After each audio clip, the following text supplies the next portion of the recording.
Então, antes de tratar sobre esse assunto, né, é importante a gente entender um pouco o processo histórico dos judeus ali na Península Ibérica, né? Como que eles foram para ali, qual que é o processo de desenvolvimento deles naquela região. A Inquisição em si é justamente uma instituição organizada pela Igreja Católica que já existia na Idade Média, mas se fortaleceu ainda mais na Idade Moderna, né? Muita gente associa a Inquisição com a Idade Média, e de fato ela começou na Idade Média, mas ela atuou muito mais na Idade Moderna, né? Então era uma instituição criada pela Igreja Católica, no sentido de combater tanto questões relacionadas a imoralidades, né? Então questões que não eram moralmente aceitas de acordo com os padrões do catolicismo, como também combater heresias, né? Então o que é uma heresia? São pessoas que têm um entendimento, uma forma de pensar, de ver o mundo diferente da doutrina católica, né? Então essas pessoas que tinham uma visão de mundo diferente,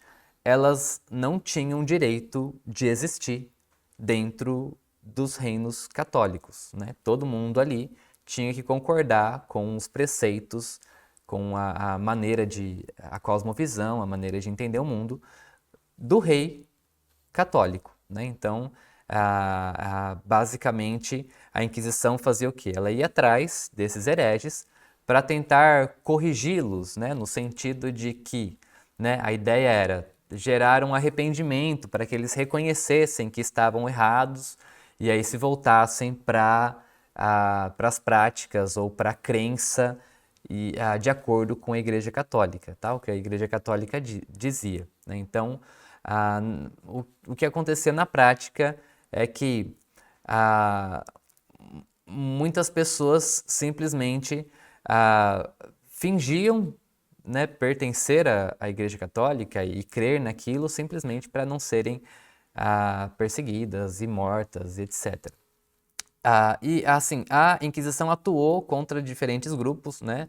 Protestantes também foram alvo de Inquisição, mas assim, ela era sobretudo, majoritariamente, principalmente o foco da Inquisição era principalmente contra judeus, né? A perseguição contra os judeus. Então tinha casos de pessoas que não eram judias, que também foram perseguidas. Sim, isso aconteceu, mas é uma exceção, tá?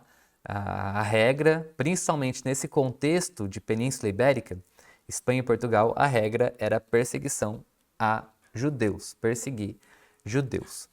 Então vamos entender um pouco essa história dos judeus ali na Península Ibérica. Os judeus da Península Ibérica são chamados de sefarditas, tá? Diferente dos judeus mais que eram dessa época também, da Alemanha, Holanda, França, que são chamados de askenazitas, tá? Então eram duas vertentes diferentes do judaísmo, de acordo com a região onde eles se estabeleceram, principalmente após a destruição de Jerusalém, tá? Então, é possível que já haviam judeus nessa região antes da destruição de Jerusalém, sem dúvida, já existiam judeus antes, mas esse número aumentou quando, em 70 depois de Cristo, houve uma revolta dos judeus contra o Império Romano, né? Essa história vocês devem conhecer, e aí o imperador Tito cercou a cidade de Jerusalém, e foi um cerco muito longo, muito sofrido para os judeus, e conquistou a cidade, matou muitas pessoas e dispersou esses judeus para diferentes regiões do Império Romano, e grande parte deles acabou indo justamente para a Península Ibérica. Ali eles se estabeleceram, ficaram durante muito tempo. Durante o período dos visigodos, eles permaneceram ali. Durante a conquista dos muçulmanos, também permaneceram ali. Tiveram até um certo prestígio e desenvolvimento na época dos islâmicos, né, no chamado Califado de Córdoba, porque esse califado era um pouco mais aberto, né, tinha mais um livre pensamento. Então os judeus, apesar de que, né, em todo regime islâmico, uma pessoa que não é islâmica tem que pagar uma taxa, um valor, né? Mas mesmo assim, eles conseguiram a ter vários cargos administrativos importantes, se desenvolver economicamente, e muitos se tornaram grandes pensadores, cientistas, filósofos, poetas dentro desse califado de Córdoba durante a Idade Média, tá? Depois, quando essa região, a gente falou um pouco sobre isso lá no começo, a Península Ibérica foi invadida pelos almorávidas, começou a ter uma perseguição maior contra os judeus, porque os almorávidas achavam que o Califado de Córdoba, aqueles que vieram antes, tinham abandonado os princípios originais do islamismo e por isso eles estavam perdendo batalhas contra os cristãos. Então eles tentam ser mais duros, né, no sentido da moralização e também de perseguição dos chamados infiéis, e justamente os judeus se enquadravam nessa categoria. Então, durante as guerras de reconquista, o fato é que muitos judeus começam a migrar ou passar para o lado dos cristãos, né? E inicialmente houve um bom relacionamento ali entre os reinos hispânicos, né? Que não era Espanha ainda, Castela, Aragão, o próprio condado portucalense, enfim, houve uma relação boa.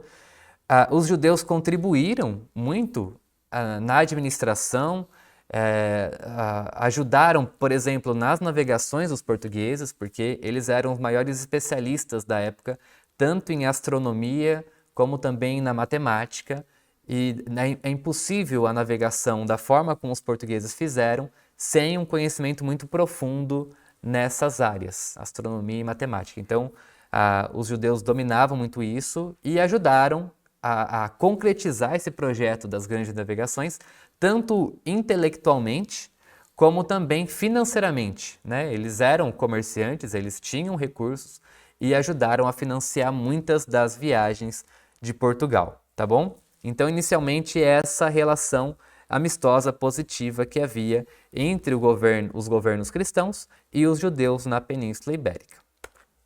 Bom, mas a partir do século XIV, começa a ser instituído de forma cada vez mais forte na Península Ibérica as leis canônicas, tá? Ou as leis que tinham a sua origem ali a partir do Papa. Então eles começam a trazer mais essas leis.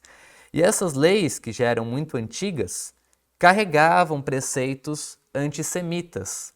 Então essas ideias antissemitas na Europa, elas não eram recentes, tá? Elas eram muito antigas. A gente vai ver, inclusive, nos chamados pais da igreja, tá?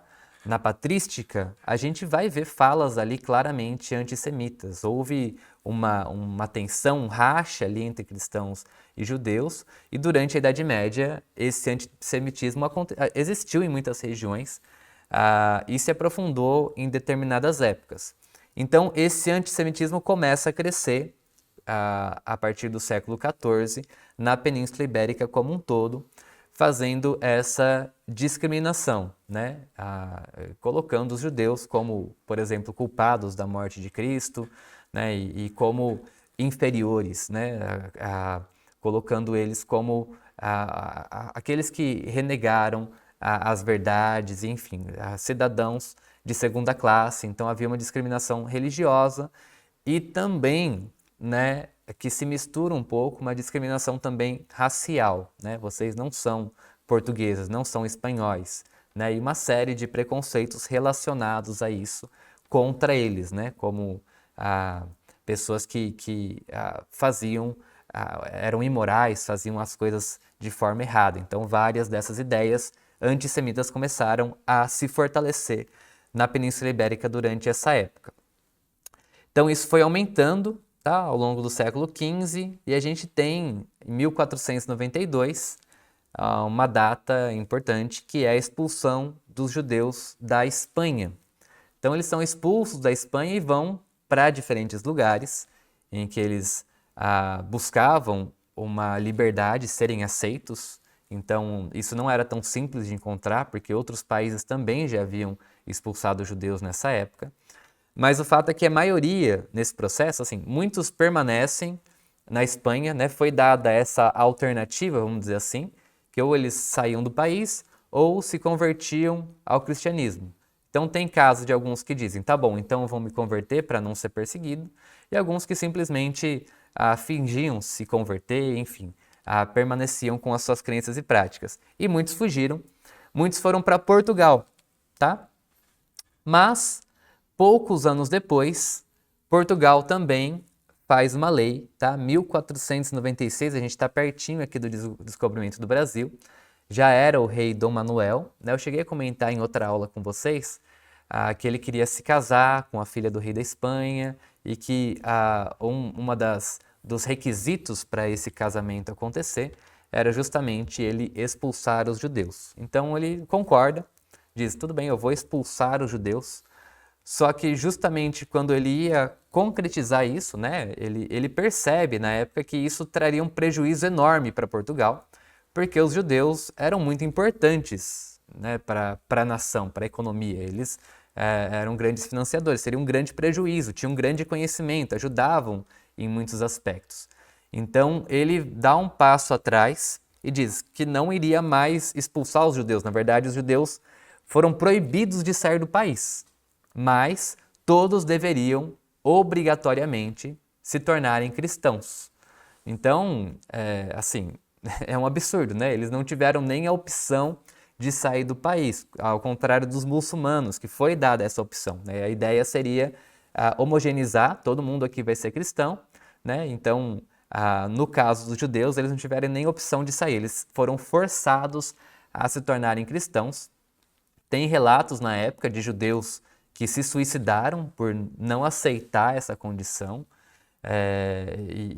Assim, a grande maioria tomou um banho, né, no sentido de praticarem o batismo ali e dizerem que eles são cristãos, embora não houve nenhum processo de entendimento ou de concordância com isso. E o antissemitismo continua, né, porque aí fica essa questão, né, eles são chamados de cristãos novos. Então, teoricamente, eles deveriam ser vistos como iguais, aceitos na sociedade como portugueses e morreu o problema.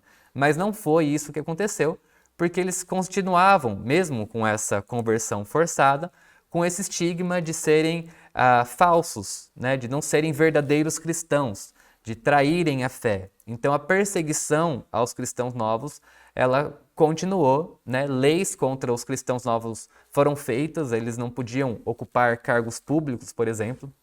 Então, esse estigma contra eles continuou da mesma forma, né? Então, isso levou, por exemplo, ao massacre em Lisboa, né, em 1506.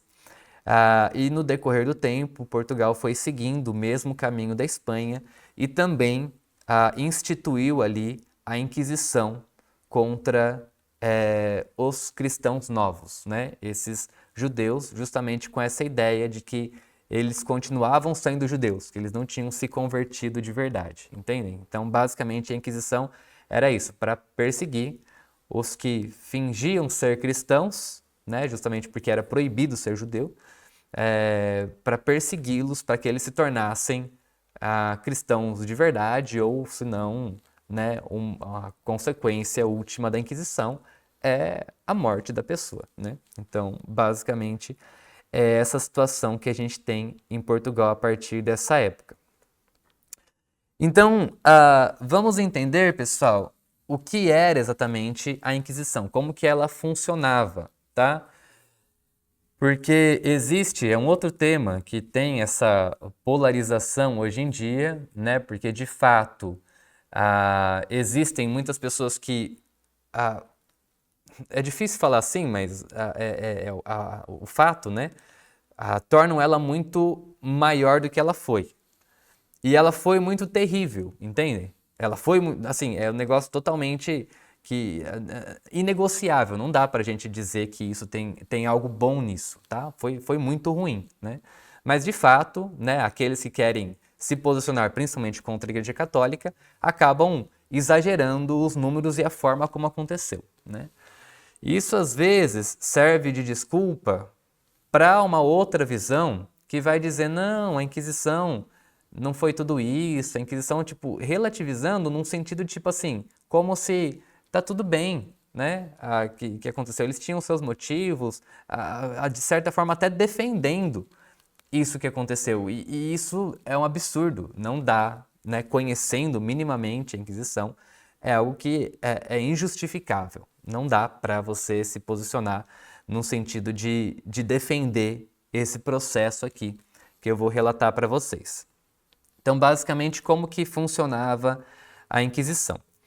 Ela funcionava por meio de denúncias anônimas, tá? Então, ela só podia existir porque havia muitas pessoas infiltradas na sociedade que faziam esse papel de denunciar um vizinho, um parente, né? Ou algum comentário que ele tinha visto na rua. Enfim, ele ia para os inquisidores, né? Essas pessoas eram chamadas de familiares. É tudo muito hipócrita nessa questão da Inquisição.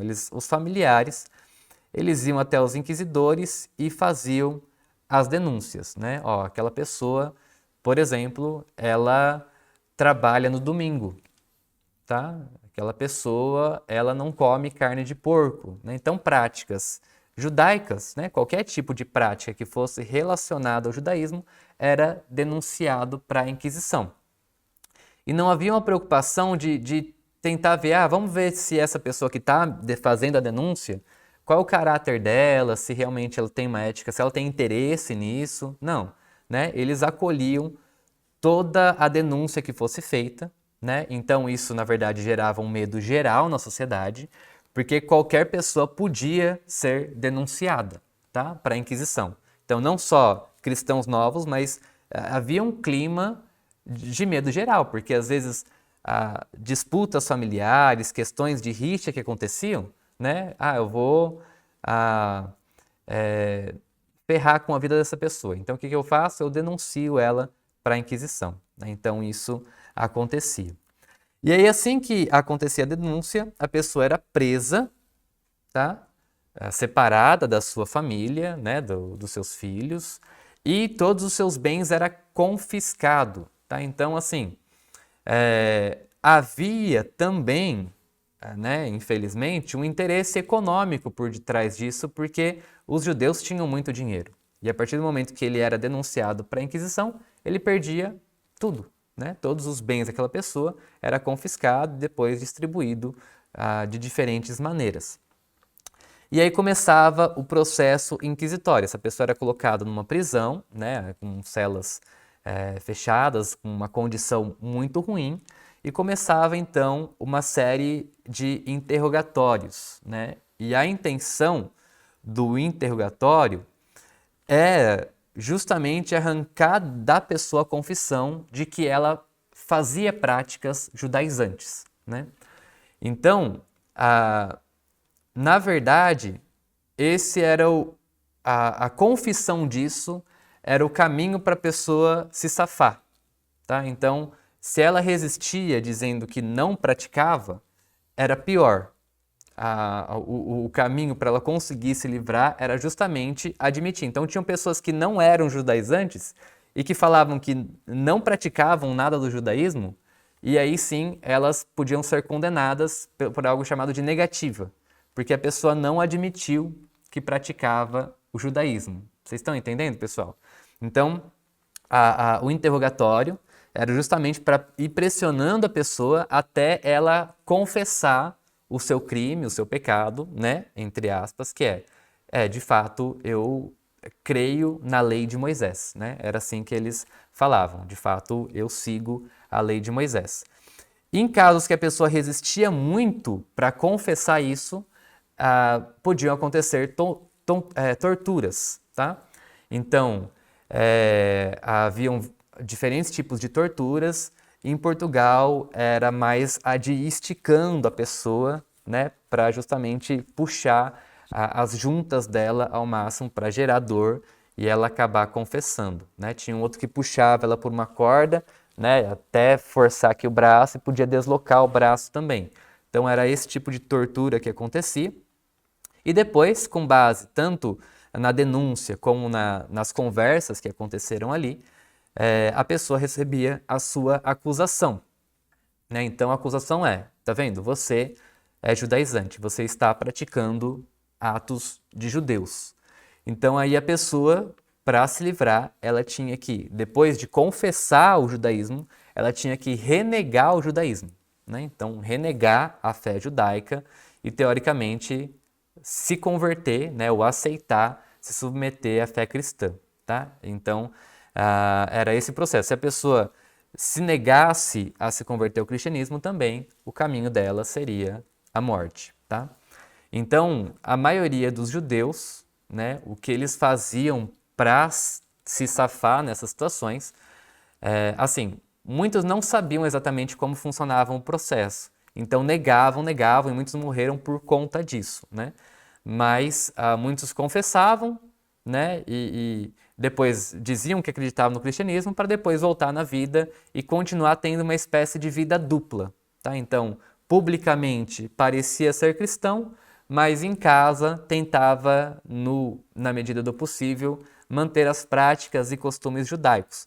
Mas isso era muito perigoso, porque uma pessoa que já tinha passado pela Inquisição, se ela fosse denunciada de novo, então ia ser mais intenso, né, a perseguição contra ela e o risco de morte maior, né? Então ela vivia sempre com esse medo de denúncias. Então, né, a pessoa ficava sem muita opção e forçavam elas justamente, a maioria, para serem falsas, né? Dizerem que renunciavam à sua fé judaica justamente para não serem mortas. E aí o que acontecia? Os autos de fé, né? Então, juntavam essas pessoas numa festividade pública, né? Um auto de fé, que as pessoas inclusive levavam coisas para comer, sabe? Era uma celebração. E nesses autos de fé eram, por exemplo, feitos teatros, encenações de cenas bíblicas, tipo, na intenção de fazer essas pessoas, tipo, ó, não tem opção, ela tá vendo, ela tem que se converter agora, né? Então faziam ensinações desse tipo. E aí as pessoas que não aceitassem o cristianismo, né? Ou que continuaram todo o processo negando o fato de terem praticado o judaísmo, elas eram mortas, né? Ou estranguladas ou queimadas, né? Era assim que era feito o processo. Então, muitas pessoas morreram queimadas, né? Se for pegar em números, é uma porcentagem pequena diante do total de pessoas que passaram pelo processo inquisitório, mas isso não invalida o fato de que, de fato, né, muitas pessoas acabaram sendo queimadas vivas nesse processo no final da Inquisição, né, no final do processo inquisitorial. Tá? Então, os inquisidores se colocavam na postura de benfeitores, né? A gente está ajudando essa pessoa a se converter, entendem? E as pessoas defendiam dessa forma, né? Que os judeus estavam errados e eles estavam ajudando por meio da Inquisição a eles terem uma conversão e evidentemente que isso gerou um estrago enorme, né? E um afastamento dos judeus do cristianismo, porque isso, evidentemente, esse tipo de prática e essa relação gerou um ódio muito forte dos judeus contra o cristianismo. Consequências, tá, desse processo. Os judeus que puderam se espalharam para diferentes lugares onde havia ou não havia, ou tipo, normalmente tinha uma perseguição menos intensa, né, como cidades da Itália, o Império Otomano. Muitos foram para a Holanda, tá? Então, nesse contexto aqui, tá tendo a Reforma Protestante na Holanda. Os holandeses, né, o calvinismo, ele trouxe uma liberdade religiosa que nunca existiu até então. Então, a verdade é que muitos judeus portugueses foram para a Holanda durante essa época por conta da liberdade. Então, se espalharam para diferentes nações, né? América, inclusive, Brasil. Medo generalizado, né? Constante desconfiança de denúncias, destruição familiar, né? Então, pais que eram mortos, pessoas que ficaram presas por anos e anos, né? Então, havia essa quebra desses vínculos com isso, né? Muitas pessoas que ficavam órfãos também desse processo. Destruição da identidade, que é óbvio, né? Porque a pessoa não podia mais praticar a sua religião, não podia falar sobre a sua religião, não podia ter livros, né, relacionados ao judaísmo, né? Então, todas as práticas, costumes e cultura, né, que mantinham aquela tradição tinham que ser o mais escondido possível. E é lógico, né, que depois de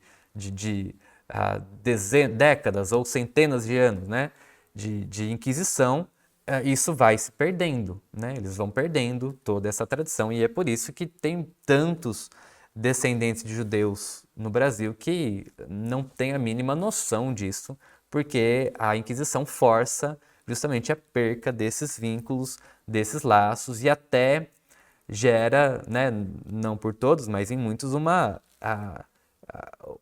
oposição também contra Deus, né? Ódio e ceticismo, né, são elementos também que eu já comentei. Vida dupla, né, uma vida que eles se expressam publicamente para fingir que são cristãos e outra privada. Haviam casos, tá? Tem vários casos. Tem casos de pessoas que realmente eram cristãs, né? Eram judeus que realmente se tornaram cristãos durante essa época, né? Tem casos de pessoas que viviam essa vida dupla, então numa esfera pública e outra privada, e outros que tentaram manter ao máximo o judaísmo, né, em regiões mais afastadas, tudo, e acabavam, se pegos, sofriam maiores consequências, né? Existiam pessoas que tentavam pregar o judaísmo em outros lugares. Essas, se eram pegas, né, eram mortas com certeza. Assim como se um protestante fosse pregar o evangelho em Portugal nessa época, não teria outra saída para ele, né, se ele fosse preso. E uma religiosidade vazia, né, uma ruptura com a realidade da sua tradição. Presença no Brasil. Então, nesse processo, né, justamente o período do descobrimento do Brasil, das capitanias hereditárias, governo geral, então muitos se deslocam para cá. Então, tem alguns cálculos aí que dizem em cerca de 1/3, em alguns lugares até metade da população sendo cristão novo aqui, né? Porque o Brasil não era o lugar mais atrativo na época, né? Então, justamente, era pessoas com uma situação mais extrema, né? Ou que realmente tinham um interesse, ganhavam muitas terras, ou numa situação mais extrema, como, por exemplo, a perseguição, que aceitavam muitas vezes vir para cá. Então, ali nos séculos 16 e 17, teve muitos, mas muitos cristãos novos que vieram para o Brasil e estiveram nas mais diferentes regiões. A gente tem, claro, né, que tinha muitos cristãos novos em Recife, né, Olinda, Salvador, tinha muitos no Rio de Janeiro, muitos, e os bandeirantes, interior de São Paulo, a região mais afastada possível, muitos eram também cristãos novos, tá? Então, o Brasil era um local bom por quê? Menor vigilância, né? Então, ficavam mais afastados, não havia um controle tão direto, não havia... as leis de Portugal não funcionavam tão bem aqui como funcionavam em Portugal. Havia uma grande quantidade de judeus, né? Então, evidentemente, que eles criavam laços de proteção entre si.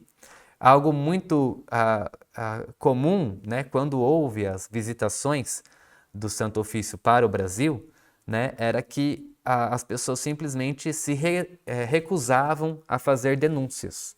Então as pessoas não iam fazer denúncias dos judeus, né? Era a dificuldade do Santo Ofício de trabalhar no Brasil, é que as pessoas, mesmo brasileiros, não costumavam denunciar, a não ser sob pressão, né, os judeus. Possibilidades econômicas, né? Havia essa possibilidade de se encontrar muita prata, muito ouro. Era uma terra nova, haviam oportunidades aqui no Brasil também. Tanto que muitos judeus que vieram sem nada para cá enriqueceram, né? Muitos acabaram se tornando donos de engenho, às vezes dono de minas, de ouro, de diamantes. Então, enriqueceram no comércio, né? Faziam esse comércio, por exemplo, lá na região do Peru com o Brasil. Então, muitos participavam também do tráfico de escravos, né? Então os judeus se envolveram bastante em diferentes áreas econômicas, porque tinham esse lado comercial e como eles tinham também contatos em outras nações, né? Então eles tinham parentes, por exemplo, na Holanda, eles tinham parentes, era uma mesma comunidade que se articulava entre si. Então eles tinham mais facilidade para as trocas comerciais do que os portugueses, por exemplo, né, falavam na mesma língua com pessoas de outros lugares.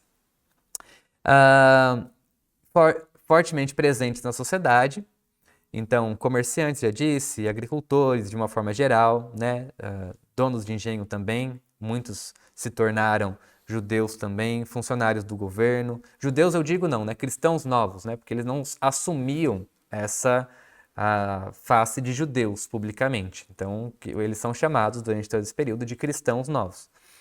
Funcionários do governo, embora fosse proibido em Portugal, no caso do Brasil, abria-se muitas exceções, porque você não tinha muita gente competente que sabia escrever bem, então os judeus acabavam assumindo muitos cargos de governo aqui, profissionais liberais e, como eu já citei também, muitos dos bandeirantes, eles eram cristãos novos também. A atuação do Tribunal do Santo Ofício no Brasil. Tá? Houve algumas visitações, eu coloquei algumas das principais aqui. Então, nunca houve um tribunal estabelecido no Brasil, tá? Diferente, por exemplo, do Peru. No Peru houve um tribunal que ficava continuamente ali. México, tá? No Brasil não teve um tribunal contínuo do Santo Ofício aqui. Então, haviam visitações. Então, era subordinado ao Santo Ofício de Lisboa e vinham pessoas para cá em certas épocas para fazer essas verificações, né? E faziam parte do processo aqui, parte do processo terminava em Portugal e a pessoa, se era condenada à morte, ela só ia ser morta em Portugal, não era morta aqui no Brasil. Então isso aconteceu fortemente, né, ou mais fortemente do que outras épocas, durante a União Ibérica, tá? Então a gente tem visitações 1591 a 1593, tanto em Salvador como em Recife, né? E aí tem essas situações de denúncia, né? de pessoas, como eu disse, havia uma resistência da população, mas foram atrás e fizeram a Inquisição e teve pessoas presas e teve também pessoas mortas, tá? Desses processos. 1618 a 19, Salvador, volta em Salvador também em 1646. E esse é um ponto importante porque justamente essa pressão, né, que existiu ali nas cidades do Nordeste, que fez com que muitos judeus também, procurando se livrar disso, né, dessas denúncias, da perseguição, entraram cada vez mais para o interior nordestino, tá? Ou seja, o sertão. Então, a maior parte dos judeus se refugiou no sertão, e é por isso que até hoje a gente vê, dentro do sertão, lá para o interiorzão da Bahia, por exemplo, a gente vê práticas, costumes das pessoas que estão totalmente relacionados ao judaísmo, né? As pessoas continuam mantendo práticas dos seus antepassados, não sabem por quê, mas tem a ver com esse judaísmo aí presente. 1763 a 1769, já na época da mineração, tem uma inquisição forte que acontece em Minas Gerais durante essa época. Então é isso, assim, se a gente for comparar Portugal em relação ao que aconteceu na Espanha, tá? O que aconteceu no Brasil com o que aconteceu na Espanha ou na América Espanhola, é um número muito mais limitado, tá? O que não nega os fatos de que aconteceu, né? Que de fato pessoas foram presas e mortas, mas proporcionalmente é uma quantidade menor que aconteceu aqui do que em outras regiões da América e da Europa, tá? Consequências, né? Os bandeirantes que, por exemplo, né? Uma atitude dos bandeirantes, que é muito característico de posicionamento contra a Igreja Católica, é atacar as missões jesuítas, né? Eles atacavam os jesuítas. Por quê? Eles tinham uma raiva, um ódio contra justamente a Igreja Católica, que fazia a Inquisição, e que muitos jesuítas participavam disso também, tá?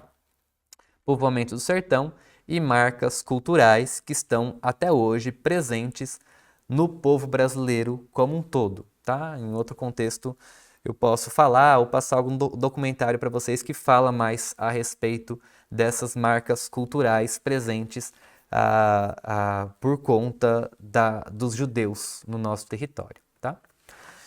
Muito bem, e agora? Por que os judeus são tão perseguidos ao longo da história? Então, pessoal, assim, é difícil a gente negar os fatos, né? Porque a gente tem várias perseguições na Idade Média, né? Os chamados pogroms, que simplesmente atacavam judeus, matavam muitos, né? A gente tem a Inquisição voltada principalmente contra eles, isso continua, né? Esse preconceito, o antissemitismo ao longo da Idade Moderna, Idade Contemporânea, e no século XX, né, uma coisa mais evidente de todas, o nazismo, né, que matou 5 milhões de judeus na Europa, né? Então isso é muito forte, é muito recorrente, muito característico. Por que eles, né?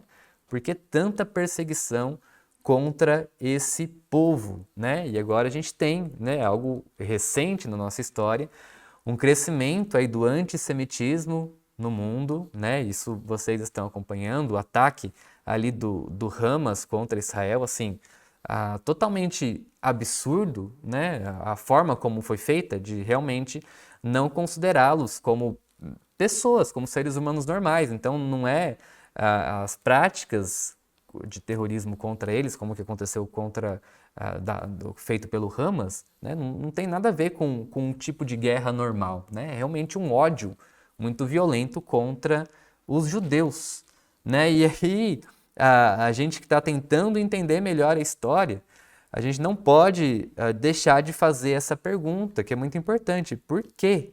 Né? Por que que os judeus são tão perseguidos ao longo da história? Por que isso é tão recorrente?